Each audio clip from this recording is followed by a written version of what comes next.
Қайырлы күн достар. Бүгін сіздермен бірге өте ерекше кекс дайындайтын боламыз. Ерекшелігі, бұл кекстің құрамында асқабақ бар. Өте жұмсақ болып шығады. Ал ендеше жасалу жолына кірісейік. Ыдысымызға жұмыртқаларымызды жарып аламыз. Қантымызды салып, жақсылап миксерлейміз.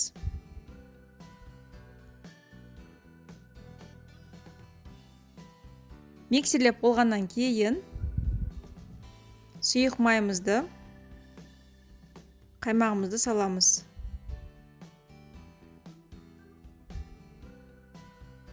Ұнға разрыхлителді ванильный сахарды салып араластырамыз. Енді осы ұнымызды екі бөлікке бөліп, массамыздың үстіне саламыз. Және миксермен азғантай етіп араластырып аламыз. Оның екінші бөлік толықтай саламыз. Енді тағы да араластырып, массамызды миксерлейміз. Мен мұнда асқабақты алдын ала теркадан өткізіп алдым. Осы ең кішкентай түрінен өткіземіз. Енді осы асқабағымызды массамыздың үстіне салып араластырамыз.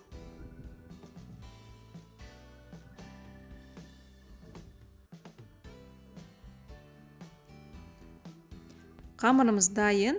Енді осы қамырымызды алдын ала майланып қойған формаларымызға құямыз. Мен мұнда әр формаға 2 ас қасықтан салдым. Яғни формамызды қатты толтырмаймыз, өйткені пісетін кезде кексіміз көтеріледі.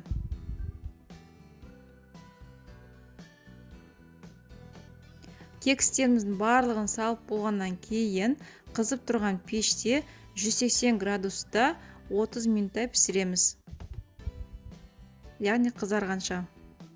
Негізінде бұл кексті мен бірінші рет дайындадым. Бір дегеннен маған және отбасының барлық мүшелеріне ұнады. Өте дәмді әрі жұмсақ болып шығады.